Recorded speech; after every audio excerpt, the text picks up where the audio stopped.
السلام علیکم ورحمۃ اللہ وبرکاتہ۔ الحمد للہ وحدہ والصلاة والسلام علی من لا نبی بعد، اما بعد فاعوذ باللہ من الشیطان الرجیم، بسم اللہ الرحمن الرحیم۔ ومن يطع الله والرسول فأولئك مع الذين أنعم الله عليهم من النبيين والصديقين والشهداء والصالحين وحسن أولئك رفيقا۔ عن أبي هريرة رضي الله تعالى عنه قال قال النبي صلى الله عليه وسلم كل أمتي يدخلون الجنة إلا من أبى، قيل يا رسول الله ومن يأبى؟ قال من أطاعني دخل الجنة ومن عصاني فقد أبى۔ رواه الإمام الهمام البخاري في صحيحه۔ صدق الله العظيم وبلغنا رسوله النبي الأمي الكريم، ونحن على ذلك لمن الشاهدين والشاكرين، والحمد لله رب العالمين۔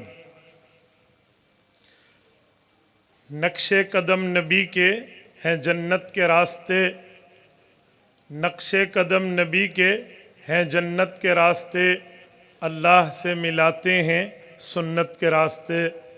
معزز دوستو، آج 7 مارچ 2021 بروز اتوار ہے۔ ہمارا یہاں خانقاہ حنفیہ مرکز اہل سنت والجماعت سرگودا میں 11واں سالانہ خانقاہی اجتماع ہے۔ معزز دوستو، میں نے جس عنوان پر گفتگو کرنی ہے وہ عنوان ہے مسنون زندگی۔ مسنون زندگی کا معنی و مطلب، مفہوم و مراد کیا ہے، یہ میں آپ کی خدمت میں اپنے الفاظ و تعبیر کے ذریعے رکھوں گا۔ ہر مسلمان امتی کی یہ چاہت، یہ مانگ، یہ خواہش، یہ کوشش ہے کہ میرے زندگی کے شب و روز، میری بود و باش، میرے لیل و نہار، میرے زندگی کی ترتیبات، معاملات میرے نبی پاک کے احکامات کے مطابق بن جائیں۔ جب ہم پیغمبر دو عالم صلی اللہ علیہ وسلم کی ذات اقدس کے احکامات اور طریقوں کو سامنے رکھ کے زندگی گزاریں گے تو ہماری زندگی مسنون زندگی کہلائے گی۔ جیسے ہمارا جسم ہے، اسے زندگی ملتی ہے اندر چلنے والی روح کو، ایسے ہماری روح ہے، اس کو زندگی ملتی ہے پیغمبر کی سنت پر عمل کرنے سے۔ اگر روح موجود ہے یا روح کا تعلق ہے تو جسم زندہ، سلامت، قائم اور دائم ہے۔ اور اسی طرح سنت نبویہ کا روحانی تعلق ہماری روح سے قائم ہے تو ہماری روح زندہ ہے۔ اور اگر حضور پاک کی سنتیں، احکامات، ارشادات، فرامین ہماری روح کے ساتھ متعلق، منسلک نہیں ہیں تو ہماری روح مردہ ہے۔ یاد رکھیں، جب روح زندہ ہوگی تو جسم سے وہ اعمال صادر ہوں گے جو پیغمبر علیہ السلام کی احکام کے مطابق ہیں۔ میرے دوستو، قرآن کریم نے ہمیں پیغمبر صلی اللہ علیہ وآلہ وسلم کا اتباع سمجھایا، بتایا ہے، اور حضور پاک علیہ السلام نے صحابہ کرام کو، اپنی اہل بیت عظام کو اس راستے پہ چل کر امت کے سامنے ایک رول ماڈل دے دیا ہے۔ ہمارے فقہاء نے سنت کی تعریف کی ہے، ہی الطریقۃ المسلوکۃ فی الدین، وہ ترتیب جو پیغمبر امت کو دے کر جائیں اسے سنت کہتے ہیں۔ تو رسول اللہ صلی اللہ علیہ وسلم کی زندگی میں جو صحابہ کرام اور اہل بیت عظام نے حضور کے فرمان پہ عمل کر کے دکھایا، اس زندگی کو اپنانا یہ مسنون زندگی کہلاتی ہے۔ ہم میں سے ہر بندے کو غور کرنا چاہیے، میری صبح کی اٹھنے سے لے کر میری شام کی نیند تک میرے دن رات کے معاملات کی ترتیب کیا ہے۔ مجھے میچ کرنا چاہیے اپنے کاموں کو اپنے نبی کے احکام کے متعلق، اپنے معاملات کو اپنے نبی کے ارشادات کے سامنے۔ اگر یہ میچ کھا جائیں تو اس کے مطلب ہے مجھے شکر کرنا چاہیے، اور اگر یہ میچ نہ کھائیں تو اس کا مطلب ہے ہمیں فکر کرنا چاہیے۔ میرے دوستو، رسول اقدس صلی اللہ علیہ وآلہ وسلم کی زندگی میں ہر بندہ غور کر سکتا ہے۔ یہ نہیں ہے کہ بھائی میں چھوٹا ہوں، یہ نہیں ہے میں بڑا ہوں، میں تاجر ہوں، میں مولوی ہوں،